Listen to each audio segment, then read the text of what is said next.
Joining us now for more on this is managing editor of Newsbusters, Curtis Houck, and former Massachusetts Congressman Barney Frank. And also still with us is GOP strategist Krysia Lenzo. Thanks for joining us this morning. Curtis, I'll start with you. What's your reaction to these comments made? Well, Allison, this guy is, the ultimate gadfly. Dean Obadala has a penchant for outrage. He's the kind of guy who searches for his name on Twitter, even if his handle's not even being used. He'll see this segment afterward, and he'll have some snarky comments about Newsmax. He said all kinds of outrageous things. I was looking up this morning. He has said that radical Islam is not a thing after Samantha Bee used the C word to describe Ivanka Trump. He described her as an important voice, and he's just said that Republicans have a penchant for outrage and love seeing Arabs being killed. So this is not a surprising move from him, but this is what a lot of the left wants, and this is what a segment of the left wants. He's been on CNN and MSNBC over the years, too, so he's well-traveled. People know what they're going to get, but they still bring him on anyway. Yeah, if you go on his X page, you can see that he is definitely anti-Trump and that he continues, to share out things like this. So you're right, Curtis. I think maybe he'll be talking about this. Also, last year, he compared Trump supporters to terrorist sympathizers. Krysia, he claims Trump must die in jail to protect the Democratic Republic. Isn't this type of behavior, this is what we see in other countries?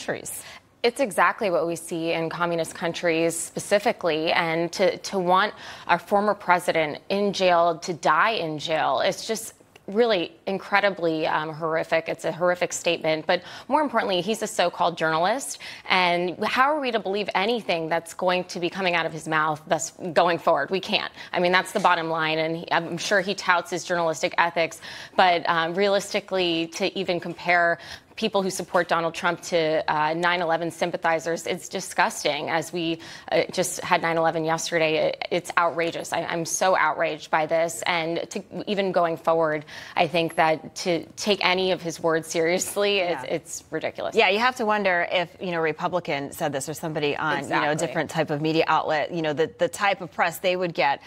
Congressman, you were first elected to serve in the House of Representatives back in 1981. How surprised are you to see, how harsh politics has become in 2023? I mean, we talk about what a difference just in the last, I would say, 5 to 10 years. How is this okay for people to say this? Oh, it's not okay at all. This guy's a jerk.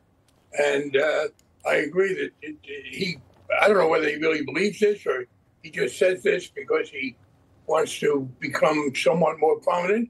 I don't think very many responsible people pay much attention to him. I was appalled when I learned that he said it. And yeah, it has gotten worse. Although, if you go back to 1980, one of the things that I always admired Bill Clinton for was when an entertainer, an African-American woman named Sister Soldier, said that what black people needed to do was go out and kill white people. He publicly rebuked her. He was in turn criticized for saying that by Jeffrey Jackson. But he was right, and it's a lesson everybody else should learn. Namely, it's easy to stand up to your enemies.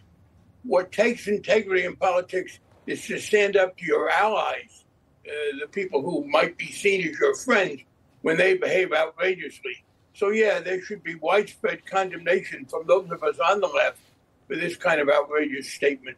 Yeah, he said, I was reading an article and it said he didn't want the former president to be murdered. He said he just wanted him to die of natural causes while facing a lengthy prison sentence. And still, Curtis, I look at how we've gone from, funny starting in live clips, when it comes to politics to now. I mean, we're going into the 2024 election and just this rhetoric and, of course, free speech. That's why we live in America. But how has this changed? I mean, you've covered news for a while. Just the tone alone, and coming especially, from Democrats to cause, to say that the former president should die in prison. How did we get here?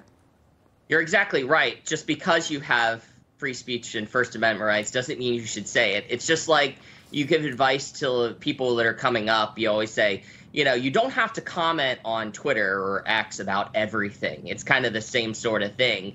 It drives a corrosiveness in our politics where people, just go for the lowest common denominator and think, it's like Mad Libs. They just think of, some crazy SAT adjective and some other noun to describe somebody.